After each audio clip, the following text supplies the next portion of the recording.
Okay, so hello everybody. Welcome to MindGate. Welcome to this Gate Mining 2025 solution video series. आज के इस video में हम rock mechanics से जियो मैकेनिक्स एंड ग्राउंड कंट्रोल से 2025 में जो भी क्वेश्चन देखे गए थे जो भी क्वेश्चन पूछे गए थे उन सभी क्वेश्चंस के सॉल्यूशन के बारे में हम बात करेंगे। ओके, हालांकि बहुत सारे लोगों में बहुत सारी डिस्क्रिपेंसी चल रही है, ये नहीं वो होगा, बट मैं आपको एक चीज बता दूं, जो भी आंसर की प्रोवाइडेड है for this subject, every answer absolutely right है। ओके, बट यदि आपको लगता है तो अपनी संतुष्टि के लिए for your satisfaction you can challenge, but my prospective is they doesn't change because everything is absolutely right. Okay, so चलिए without wasting any time let me start with first question. पहला क्वेश्चन 1 मार्क का था, जो कि basic stress strain से given था, जो कि मोहर सर्कल से गिवन था, प्रिंसिपल स्ट्रेसेस से गिवन था। क्वेश्चन क्या था? Major principal stress sigma 1 and minor principal stress sigma 3। Okay, and maximum shear stress tau max जो रिलेटेड हैं, tau max is equal to sigma 1 is equal to minus sigma 3। Okay, that means जो normal stresses हैं वो एक दूसरे के equal हैं, but that means इन दोनों का मैग्नीट्यूड सेम है, बट डायरेक्शन अलग अलग। That means this is the case of pure shear.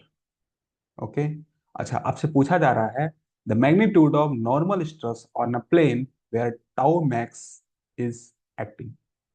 Okay, जैसा कि हम जानते हैं ये प्योर शेयर का केस है, तो चलिए इसके लिए मोहर सर्कल ड्रॉ कर लेते हैं। हालांकि आप फॉर्मूला बेस भी सॉल्व करें तब भी वही चीज आएगा, but let me solve with graphical method.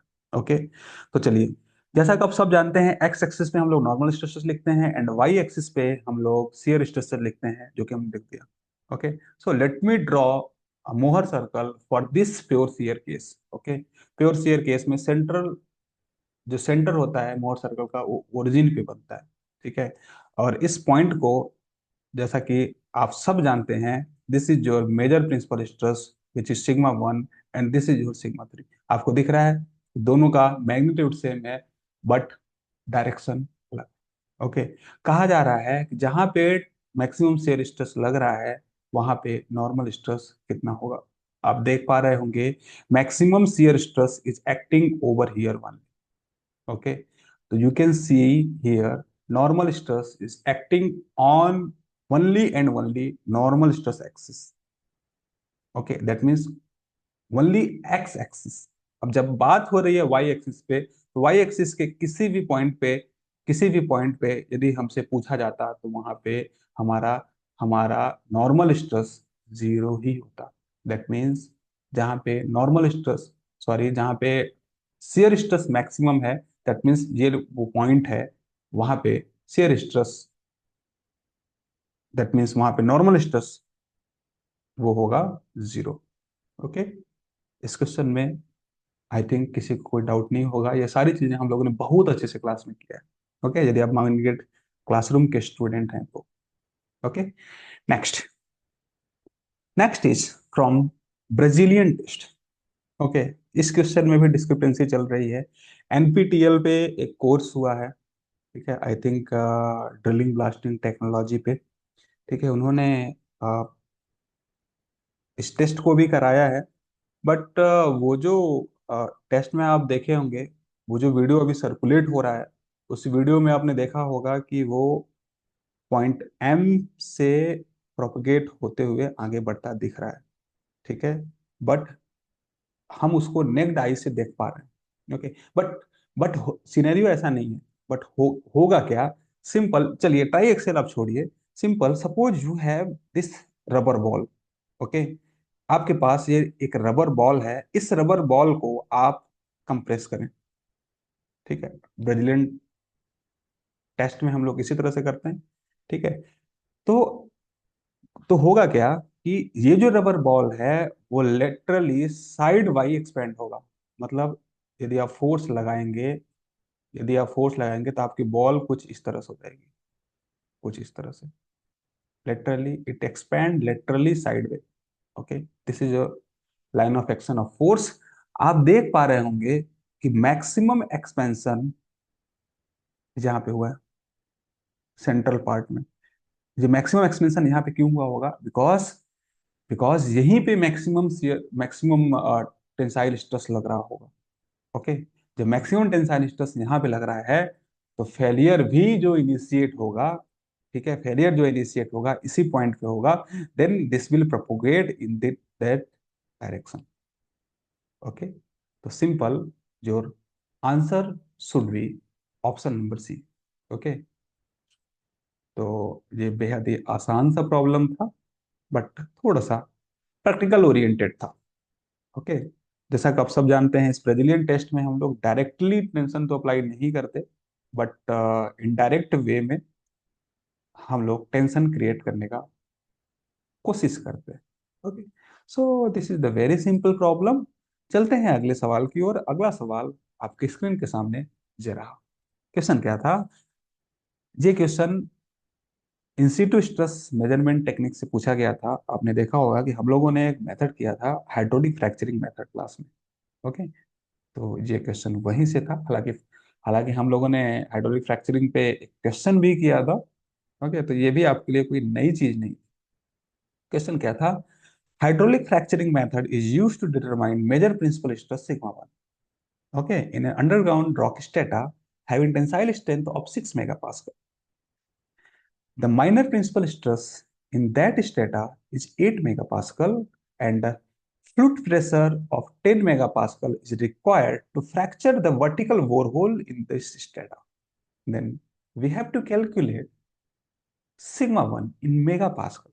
Okay, तो हाइड्रोलिक फ्रैक्चरिंग मेथड जो हम लोगों ने किया था, आपने देखा होगा कि हम लोगों ने एक फॉर्मूला देखा था, which is your major horizontal stress equal to 3 time of minor horizontal stress minus breakdown pressure plus tensile stress. Okay, so this was the formula. Sigma h is equal to 3 time of this minus breakdown pressure. Okay, that means your fluid pressure pb plus sigma t. Okay, अच्छा, अच्छा, major horizontal stress ही आपका major principal stress कहलाएगा, और minor horizontal stress ही आपका minor principal stress sigma 3 कहलाएगा। Okay, और ये breakdown pressure आप सब जानते ही हैं, यही होता है fluid pressure, tensile strength is your directly given. Okay, simple value put करिए और आंसर आपके सामने होगा। ओके, अच्छा, कितना दिया है भाई, सिग्मा 1 आपको कैलकुलेट करना है, सिग्मा टी आपको गिवन है, sigma T which is your 6 megapascal. Okay, sigma 3 आपको गिवन है which is 8 megapascal, and fluid pressure which is your breakdown pressure which is your 10 megapascal. Okay, and simply फॉर्मूले में value रखिए और आपके सामने आंसर होगा। ठीक है, so 3 into minor principal stress which is 8 minus 10 plus 6, 8 तक 24 minus 10 14 plus 6 which is your 20 megapascal is my major horizontal stress, or you can say major principal stress. Okay, so इस question के लिए आपको मिलते 1 mark. ये भी बेहद आसान सा प्रॉब्लम था, एंड फॉर्मूला बेस्ड प्रॉब्लम था। ओके, चलते हैं अगले सवाल की ओर। अगला सवाल 2 मार्क्स का पूछा गया था। अच्छा, बिफोर दैट एक और क्वेश्चन था जो कि 1 मार्क का था, फ्रॉम रॉकमास क्लासिफिकेशन सिस्टम। ये भी बहुत आसान सा प्रॉब्लम था। इसमें सिंपल आपको यह समझना था कि टनल की ड्राइविंग अगेंस्ट द डिप हो रही है कि टुवर्ड्स द डिप हो रही है। देखिए क्वेश्चन क्या था, the unadjusted RMR of a tunnel roof is 64। Okay, फिर कहा जा रहा है a single joint set exist in the roof as shown in the figure. Okay, tunnel का ड्राइविंग हम इस डायरेक्शन में कर रहे हैं, दैट मीन्स टनल का ड्राइविंग हम लेफ्टवर्ड राइटवर्ड कर रहे हैं, और ज्वाइंट हमारा, दैट मीन्स डिपिंग हमारा लेफ्टवर्ड है। That means that means we are driving against the dip. Okay, then we have to use adjustment. Okay, and after adjustment your RMR will be, because we are driving against the dip, then you have to take adjustment of -10. Okay, then my new RMR, that means adjusted RMR, will be 64 minus 10. Adjusted RMR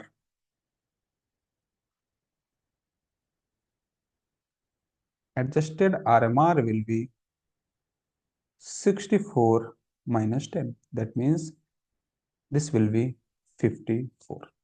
okay, ये भी आसान सा problem था।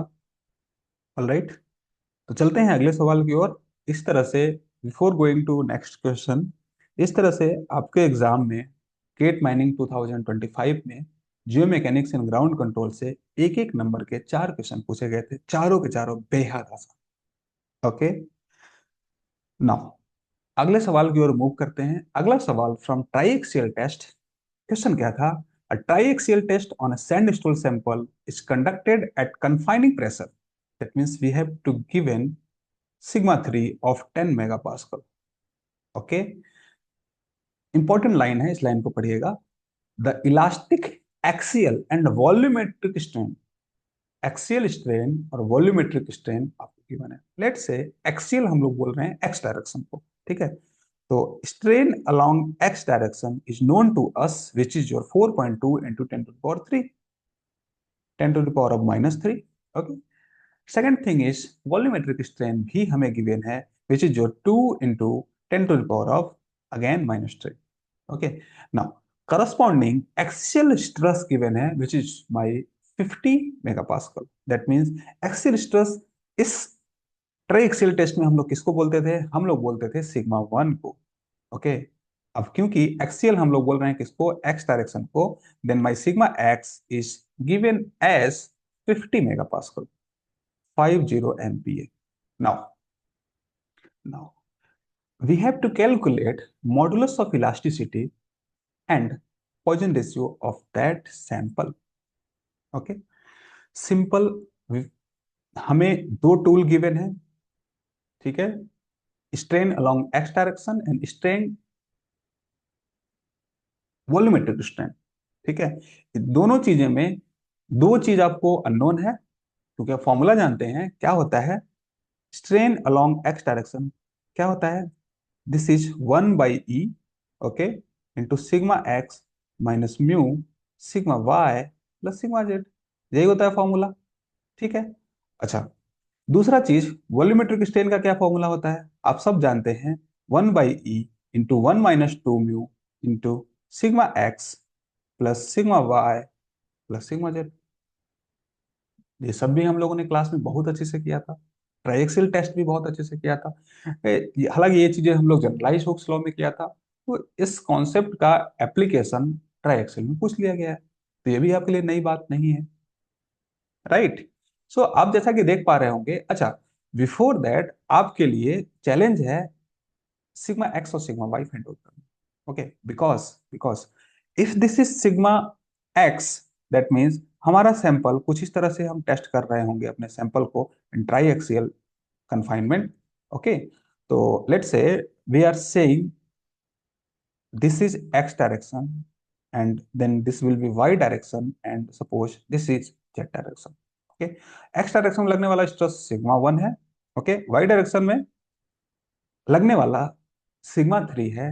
Then then this is the condition of triaxial test.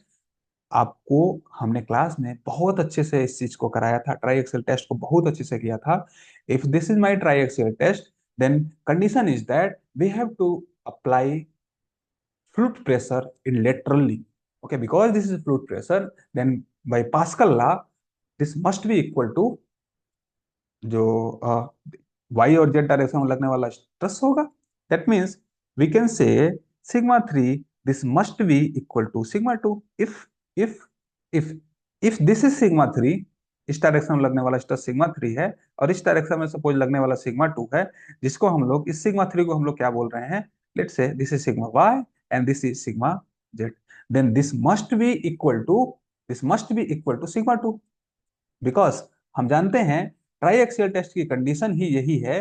क्या है triaxial test की condition? Sigma 1 is greater than sigma 2 is equal to sigma 3, because we are applying confining pressure, we are applying normal stress with increasing confining pressure.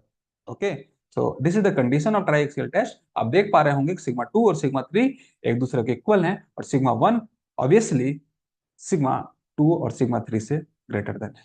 Okay, यहाँ तक I think किसी को कोई दिक्कत, कोई परेशानी, कोई डाउट नहीं होगा। ओके, अच्छा, अब सिंपल फॉर्मूला में वैल्यू रखिए और आपके सामने आंसर होगा, बिकॉज वी हैव दो इक्वेशन, दो अननोन, ये तो हम सॉल्व कर ही सकते हैं। ओके, तो चलिए एक एक करके हम लोग रखते हैं। एप्सिलॉन एक्स हमें गिवन है, which is 4.2 into 10⁻³ 4.2 into 10⁻³ okay, and 1/e हमें गिवन है। सिग्मा एक्स, अब मैं थोड़ा सा यहाँ पे शॉर्टकट कर रहा हूँ।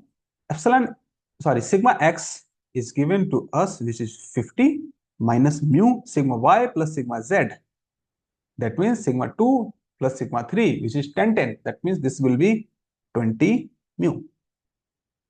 पहला चीज। दूसरा चीज, दूसरा चीज जहां पे फाइंड आउट करिए, एप्सिलॉन वी कितना गिवन है, 2 into 10⁻³ that will B 1/e, हमें नहीं पता है। 1/2 म्यू नहीं पता है, बट ये चीज पता है, ये तीनों चीजें पता है। Sigma x 50 10 10, that means this will B 20। Okay, so this will B 20।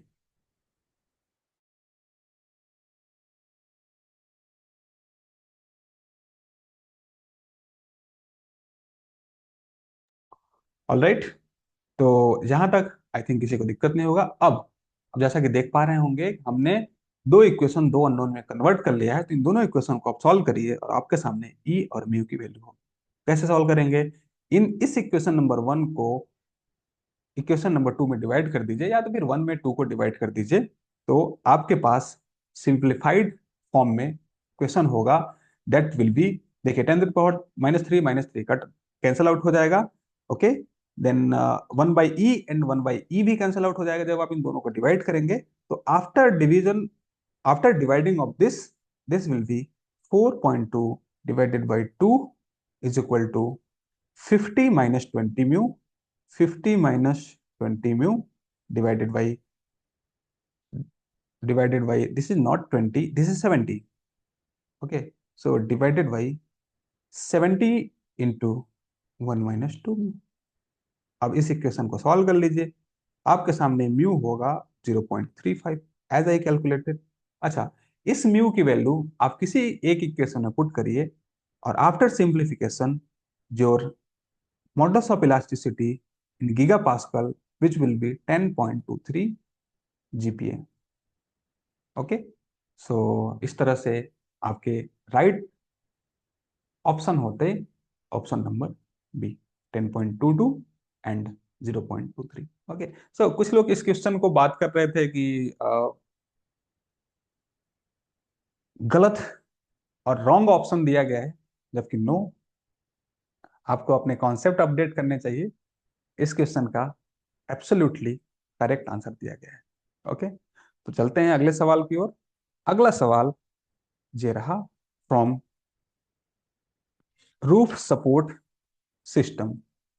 Okay, so देखिए क्या है, बेहद आसान सा प्रॉब्लम था। क्वेश्चन क्या था, ground reaction curve of 3 metre radial radius unlined circular tunnel is shown in the figure. ठीक है, GRC ground response curve given है आपको। ओके, ग्राउंड जीआरसी, दरअसल जीआरसी होता क्या है, actually this is the characteristic of, I mean to say, जो deformation है ना, टनल बाउंड्री का। ओके, ये कैसा रिएक्ट करता है as internal support pressure change. That means this is so that how rock around the tunnel deforms, especially radial deformation as internal support pressure change. Okay, so GRC और SRC given है आपको। SRC क्या होता है, support reaction curve. PQRS जो है वो support reaction curve है, जो कि बताया गया है। दरअसल ये शो क्या करता है, दिस इज द, जब आप सपोर्ट इंस्टॉल करते हैं, ओके, तो ये सपोर्ट उस रेडियल डिफॉर्मेशन के अगेंस्ट किस तरह से बिहेव करता है। Okay, so this is the SRC. ये दो चीजें आपको गिवन है और कुछ डेटा गिवन है आपको। ठीक है, जो सपोर्ट आप प्रोवाइड कर रहे हैं, शॉर्टकटिंग कर रहे हैं, विच इज 3 mm थिक है, इसका थिकनेस 300 mm है। ओके, यूनिएक्सियल कंप्रेसिव स्ट्रेंथ और modulus of elasticity and Poisson ratio भी उस लाइनिंग का गिवन है आपको। and the maximum capacity of that support और दैट लाइनिंग एंड स्टिफनेस भी आपको गिवन है. That means you can calculate by giving formula. Okay, और उस बेसिस पे आप जज करते हैं कि कौन सा हमारा बेस्ट फिट ग्राफ है.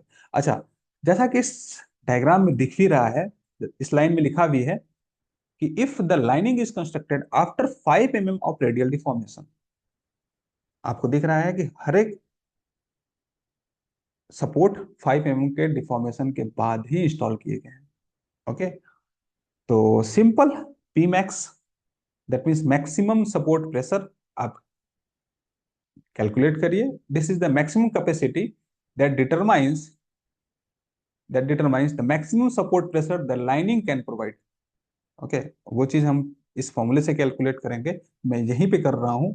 This is your 1/2 into sigma c आपको गिवन है compressive strength which is 20 into 1 minus A is your radius of the tunnel, which is 3 meter, and T is the thickness of the shotcrete lining, which is 0.3 meter, 300 mm, that means 0.3 meter, whole square of this divided by 3 square. Okay, now जब आप इसको simplify करेंगे, after simplification your maximum support pressure will be 1.9 megapascal.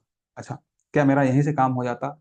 बिल्कुल हो जाता, क्योंकि आप देख पा रहे होंगे इस वाई एक्सिस पे मुझे सपोर्ट प्रेशर दिखाया गया है और एक्स एक्सिस पे रेडियल डिफॉर्मेशन दिखाया गया है. रेडियल डिफॉर्मेशन हम स्टिफनेस से कैलकुलेट करते हैं, बट यहां से भी हमारा काम बन जाता, क्योंकि देखिए आर और एस तो हमारे डिसीजन का पार्ट है ही नहीं, बिकॉज मैक्सिमम सपोर्ट प्रेशर इनमें लेस देन 1.9 है, इधर भी लेस देन 1.9 है. तो यहाँ पे टाइम वेस्ट करने का कोई मतलब है नहीं. आइदर पी और क्यू. ओके, आप देख पा रहे होंगे this is the line of 2 megapascal of support pressure. Okay, अच्छा, जो हमारा सपोर्ट पी है वो समथिंग हियर है, और जो क्यू है लिटिल बिट इस इससे ऊपर है. Okay, that means this support Q is approaching to 2. That means this support is providing maximum support pressure of 1.9 megapascal, and hence my right answer will be option number B, which is support Q. लेकिन इस चीज को भी देख लिया जाए, stiffness को भी देख लिया जाए, वहां से हमें क्या कंक्लूजन मिलता है? इतना भी आप एग्जाम में करते तो ये भी आप राइट आंसर तक ही पहुंच ही जाते, क्योंकि बहुत ज्यादा कंफ्यूजिंग नहीं दिया गया है आपको. ठीक है, तो चलिए इसको सॉल्व करते हैं.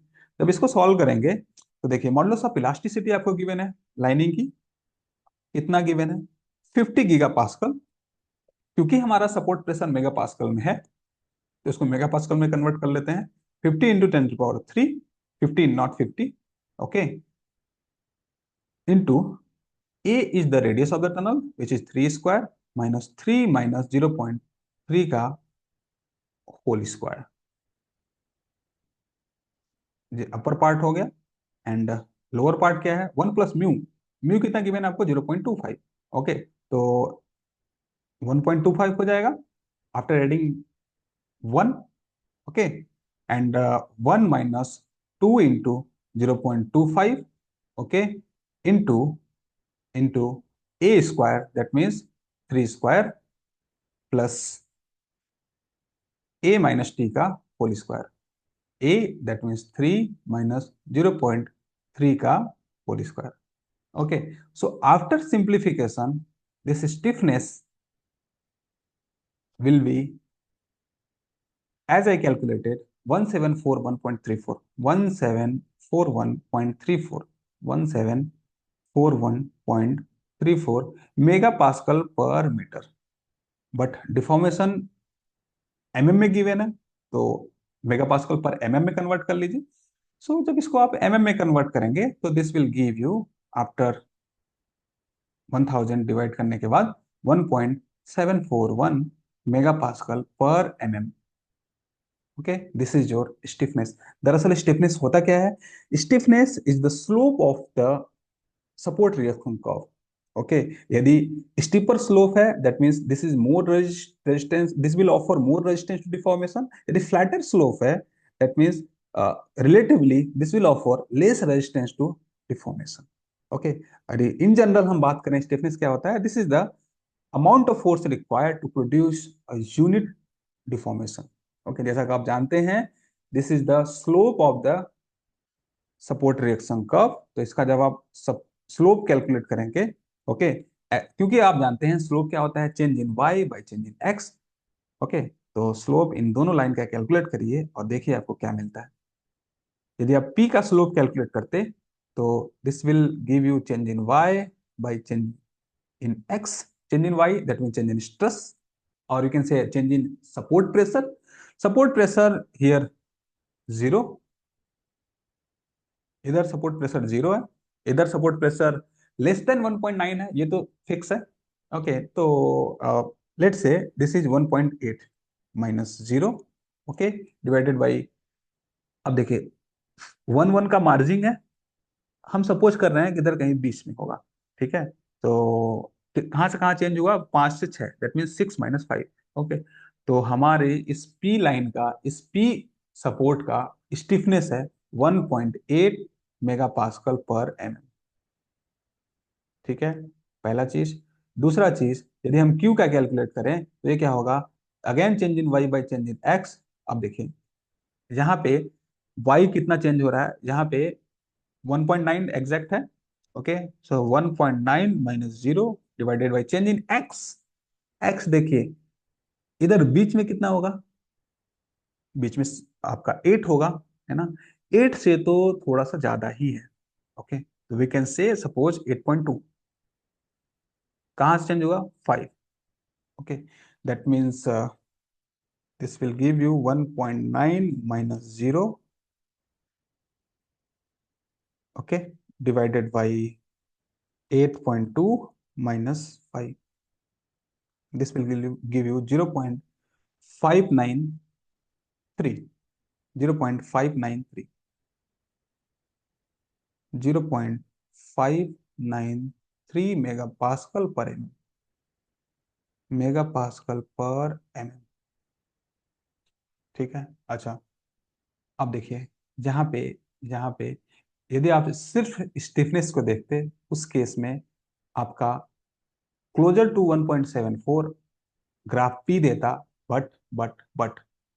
बट मेन चीज क्या है, ये जो सपोर्ट है, सपोर्ट पी है, ठीक है, ये सपोर्ट पी 1.9 का मेगा पास्कल का सपोर्ट प्रेशर ही नहीं प्रोवाइड कर रहा है। Okay, okay, and hence we have to consider this support Q. Okay, so आपका राइट आंसर होता ऑप्शन नंबर बी।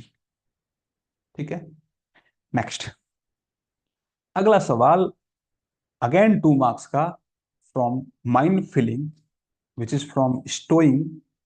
ये भी बहुत आसान सा प्रॉब्लम है, ये सेम क्वेश्चन प्रीवियस ईयर में किसी साल पूछा गया है, आई थिंक बिफोर 2007। ओके, और ये भी कोई नई चीज नहीं थी। क्वेश्चन क्या था, a mine void of dimension ये गिवन है which is filled in 3 R by hydraulic stowing, hydraulic sand stowing. The sand to slurry ratio है 0.4 and fill factor is 0.9। Then कहा जा रहा है hourly consumption of water in metre cube. ठीक है, आपको पूछा जा रहा है कि 1 घंटे में वाटर कितना कंज्यूम होगा, तो इसके लिए हम फाइंड आउट कर लें कि 1 घंटे में हमारा स्ट्रोक, और वी कैन से हमारा वॉइड कितना वॉइड फिल होगा। ओके, बेस्ड ऑन दैट हम कैलकुलेट कर लेंगे। चलिए इस चीज को कैलकुलेट कर लेते। पहला चीज, पहला चीज हम कैलकुलेट कर लें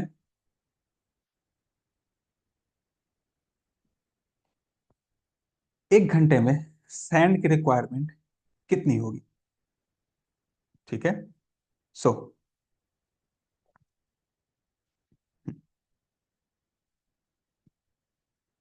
sand required in 1 hour, sand required in 1 hour, sand required in 1 hour कितना होगी भाई, देखिए 100, 2 इंटू 1.2, इस वॉल्यूम को फिल करना है, बट इसका हमें सिर्फ 90% ही फिल करना है। ठीक है, ये कंप्लीट वॉल्यूम, इस कंप्लीट वॉल्यूम 3 घंटे में फिल हो रहा था। दैट मीन्स हमारा सैंड कितना होगा, 72 क्यूबिक मीटर। पहला चीज। दूसरी बात, सैंड टू स्लरी रेशियो आपको गिवन। ठीक है, sand to slurry ratio given है। That means we have given sand by slurry is 0.4। That means हमें क्या गिवन है, sand divided by sand plus water, which is 0.4। ये चीज हमें गिवन है। ठीक है। अच्छा, अब क्योंकि क्योंकि ये रेशियो ये बताया नहीं गया है कि मास का रेशियो है कि वॉल्यूम का रेशियो, क्योंकि मास की कहीं बात नहीं की गई है, तो हम सपोज करेंगे this is the volume ratio.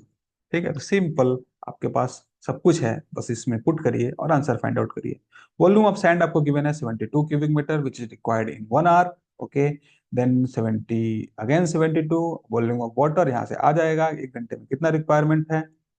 इस इक्वेशन को सॉल्व करिए। Volume of water which will required for this operation in 1 hour, which will be 108 cubic metre per hour. Okay, so this is the right answer. All right, चलते हैं अगले सवाल की ओर। अगला सवाल फ्रॉम सब्सिडेंस। क्वेश्चन क्या था, a long wall profile is to be developed in a flat coal seam at a depth of h metre. ठीक है, the surface subsidence profile of the area with the horizontal distance x is estimated as this equation. Okay, where s max is the maximum subsidence at the center of the panel. हम जानते हैं कि maximum subsidence panel के centre में ही होगा। Okay, फिर कहा जा रहा है x is the distance measured from the inflection point.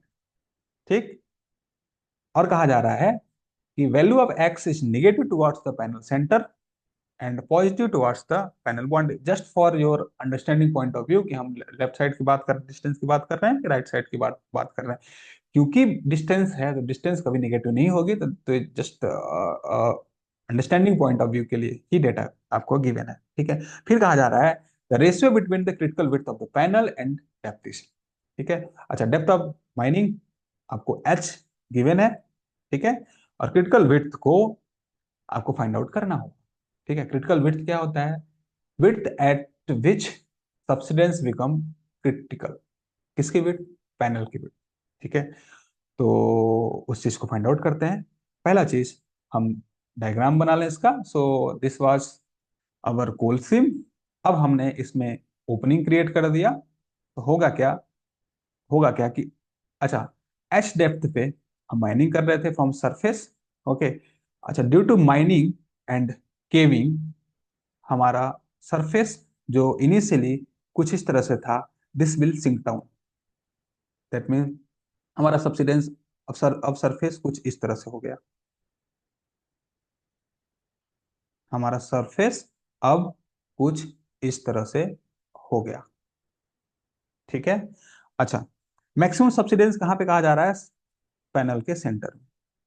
So this is here will be maximum subsidence. अच्छा, अच्छा, डिस्टेंस एक्स की बात की जा रही है। Let's say maximum subsidence inflection point से एक्स डिस्टेंस पे है।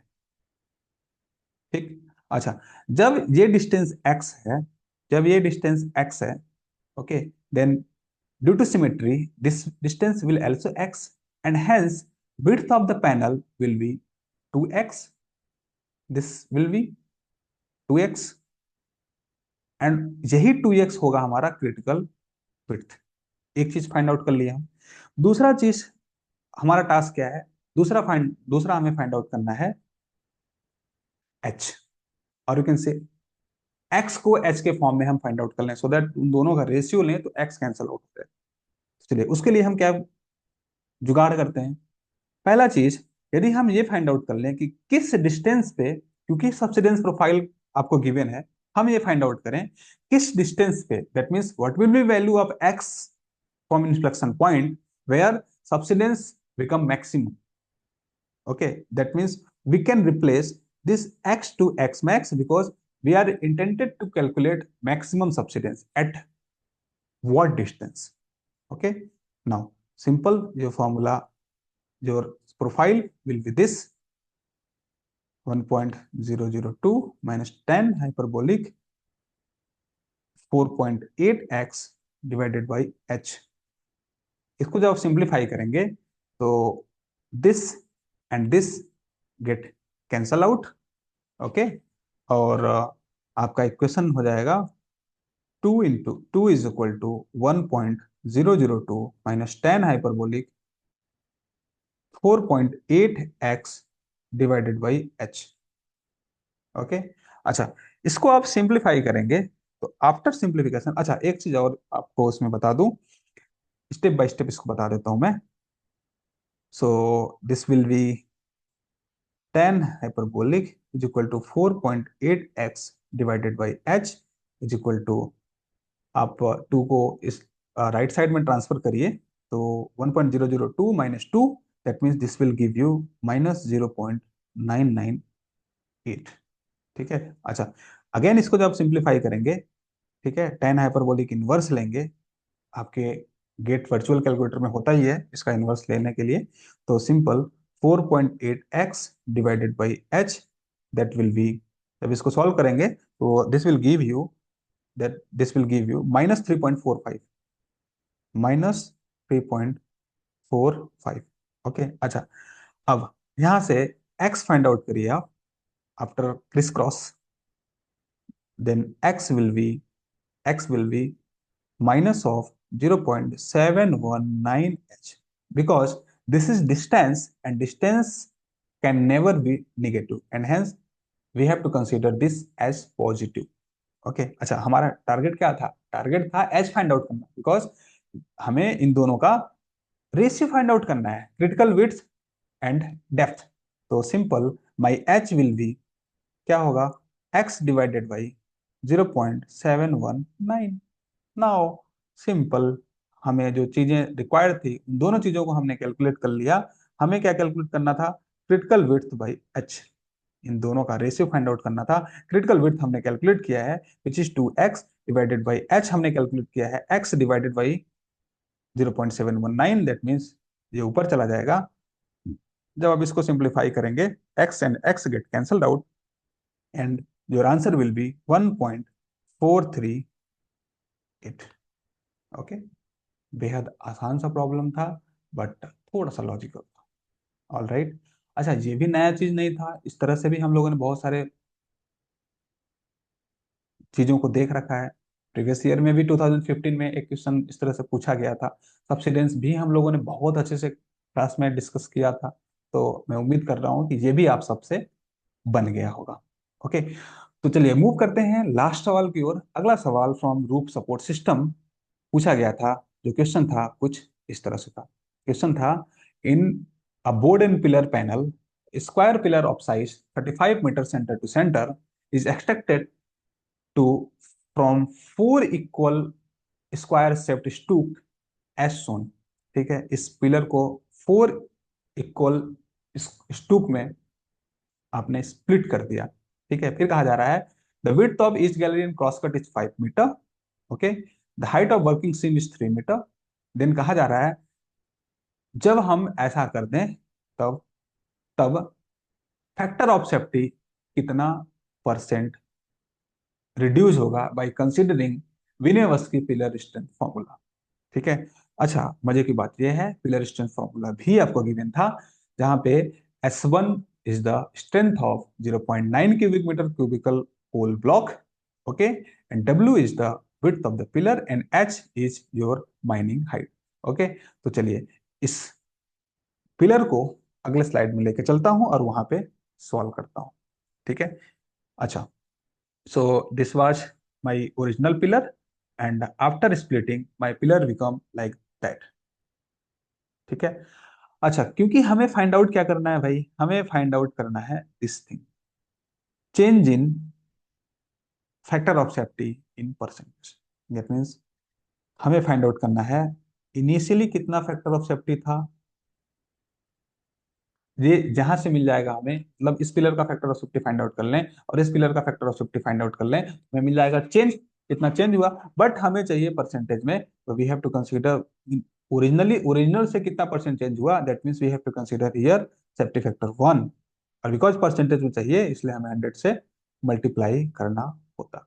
अच्छा, अब बारी है फैक्टर ऑफ सेफ्टी और सेफ्टी फैक्टर कैलकुलेट करने की। तो हम जानते हैं सेफ्टी फैक्टर क्या होता है भाई।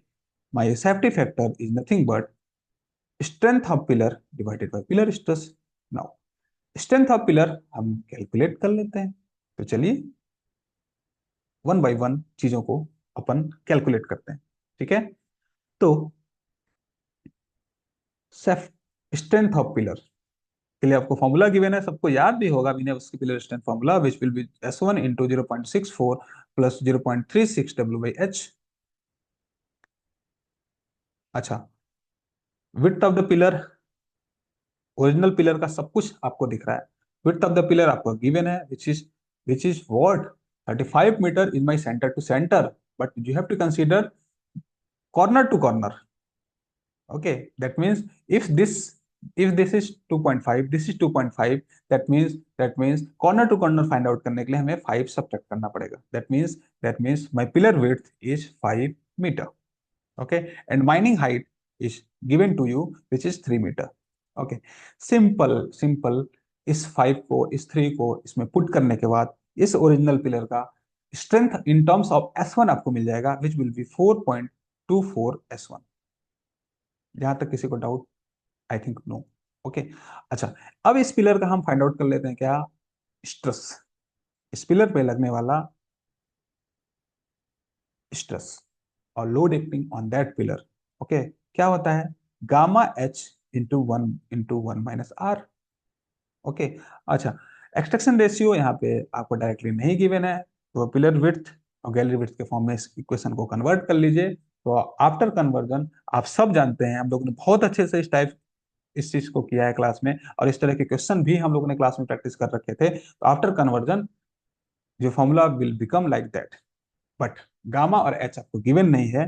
तो after putting A and B, okay, your answer will be, I mean your pillar stress will be 1.361 gamma H. अच्छा, A plus B is the central centre distance which is 35 metre, and A तो आपने calculate कर ही लिया। ठीक है, तो इसको करिएगा और आपको 1.361 मिलेगा। ठीक, अच्छा, पहले केस में, अब क्योंकि बात कर रहे थे हम पहले केस की, तो let's say this is 1, and hence my safety of factor और factor of safety for original pillar that will be strength upon stress. तो स्ट्रेंथ हमारा है 4.24 S1, 4.24 S1 divided by 1.361 gamma H, 1.361 gamma H, 1.361 gamma H. ठीक, अब चलते हैं दूसरे challenge की ओर, दूसरे पार्ट की ओर। दूसरे पार्ट के लिए अगेन हमें स्ट्रेंथ और स्ट्रेस कैलकुलेट करना होगा। ठीक है, तो चलिए स्ट्रेंथ कैलकुलेट करते हैं। अगेन जब यहाँ पे आप पिलर स्ट्रेंथ कैलकुलेट करेंगे by using same formula, because again pillar splits into square shaped, and hence formula में किसी तरह का चेंजेस नहीं होगा। मैं डायरेक्ट लिख रहा हूं, बट यहाँ पे आपको एक चीज चाहिए, विड्थ ऑफ द पिलर। तो विड्थ ऑफ द पिलर हम फाइंड आउट कर लेते हैं। देखिए, पहला चीज यहाँ पे आपको पिलर विड्थ गिवन नहीं है, वो चीज आपको फाइंड आउट करना पड़ेगा। तो जब ये कंप्लीट विड्थ, ओरिजिनल पिलर का कंप्लीट विड्थ 35 मीटर था, इसको हमने 4 पार्ट में डिक्लेयर किया। ओके, दैट मीन्स यदि हम इसको सेंटर से डिवाइड कर दें, तो this will give you what, 35 divided by 2, that means 17.5 metre. जे आपको जे लेंथ मिल जाएगी, क्योंकि आपको पिलर विड्थ चाहिए corner to corner. That means इस 17.5 में this length and this length को सब्ट्रैक्ट करना पड़ेगा। अब क्योंकि जब ये कंप्लीट विड्थ 5 मीटर था, इसलिए ये होगा 2.5 मीटर। ओके, और ये चीज 2.5 तो आपको इनिशियली गिवन ही था। That means pillar width from pillar width corner to corner, this width which will be which will be 17.5 minus 5, that means this will give you 12.5 meter is my pillar width after splitting. Okay, now एक चीज और चाहिए आपको, width of the gallery. Width of the gallery आपको दिख रहा है, width of each gallery and cross cut आपको बताया गया है और यहाँ पे दिख भी रहा है, विच इज 5 मीटर। इसमें किसी भी तरह का चेंजेस नहीं होगा। बट बट क्योंकि क्योंकि क्योंकि जब आप देख रहे होंगे, हम लोग करते क्या हैं, हम लोग करते ये हैं कि हम लोग करते क्या हैं कि हम लोग सपोज करते हैं कि हाफ एरिया का लोड आ रहा हो, that means my width will be 2.5 metre. एक सेकेंड, मैं इसको कैलकुलेट कर लेता हूँ। एक सेकेंड रुकिएगा। 12.5 का स्क्वायर डिवाइडेड बाई 2.5 का स्क्वायर, 2.5 का स्क्वायर।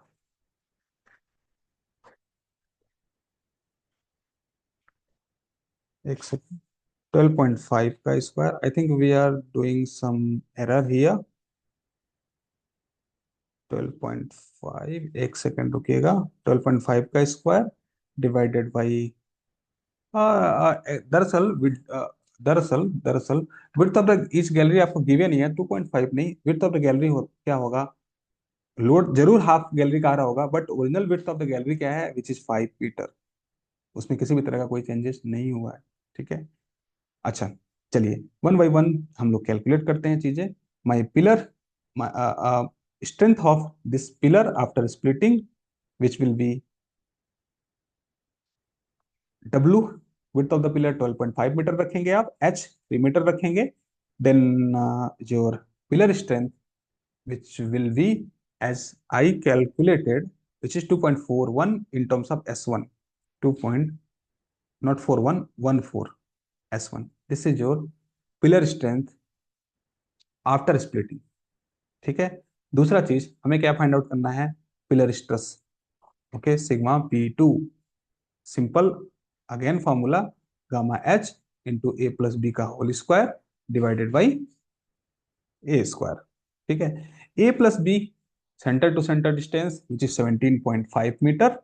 ओके, और width of the pillar is 12.5 metre. Okay, and simple इस चीज को पुट करेंगे तो ये भी आपको in terms of gamma H मिल जाएगा, which is 1.96 gamma H. All right. Now इस पिलर का फैक्टर ऑफ सेफ्टी क्या होगा इन terms of S1 and gamma H, which will be strength upon stress. तो स्ट्रेंथ है 2.14 S1 divided by 1.96 gamma H. Okay, अब आपने दोनों चीजें फाइंड आउट कर लिया, इन दोनों चीजों का डिफरेंस फाइंड आउट करिए, that means change in factor of safety find out करिए, which will be safety factor 1 minus safety factor 2। अब क्योंकि आपको परसेंटेज में फाइंड आउट करना है, okay, then you must have to divide with this safety factor 1। Okay, इन दोनों चीजों को जब आप सिंप्लीफाई करेंगे, let me write over here, after simplification, after simplification, that means S1 और गामा एच कैंसल आउट हो जाएगा, और this will give you 0.6495, 0.6495, and because आपको परसेंटेज में चाहिए था, इसलिए आपको 100 से मल्टीप्लाई करना होता, और after multiplication your answer will be 64.95%। Okay, so इस तरह से आपके geomechanics and ground control से 9 क्वेश्चन पूछे गए थे। और इस बार मैं किसी भी चीज को नया नहीं बोलूंगा, कुछ भी नया पूछा गया था, ऐसा कुछ भी नहीं था जिसको आप नहीं जानते थे, ऐसा कुछ भी नहीं था जिसको आपने कहीं नहीं देखा था, ऐसा कुछ भी नहीं था जिसको आपने क्लास में प्रैक्टिस नहीं किया था। तो I will consider this as very easy for you. All right. So इस तरह से हमने सारे क्वेश्चन को देख लिए, और हमने समराइज कर रखा है कि कहाँ से कौन क्वेश्चन पूछा गया था, आप इसको एक बार देख लीजिएगा। ओके, टोटल 14 मार्क्स के क्वेश्चन पूछे गए थे। So this subject is very important in your GATE syllabus. Okay, क्योंकि 14 मार्क्स मैटर करता है। ऑल राइट, सो चलिए आज की वीडियो को यहीं पे एंड करते हैं और मिलेंगे फिर अगले वीडियो में नए टॉपिक के साथ। तब तक के लिए गुड बाय।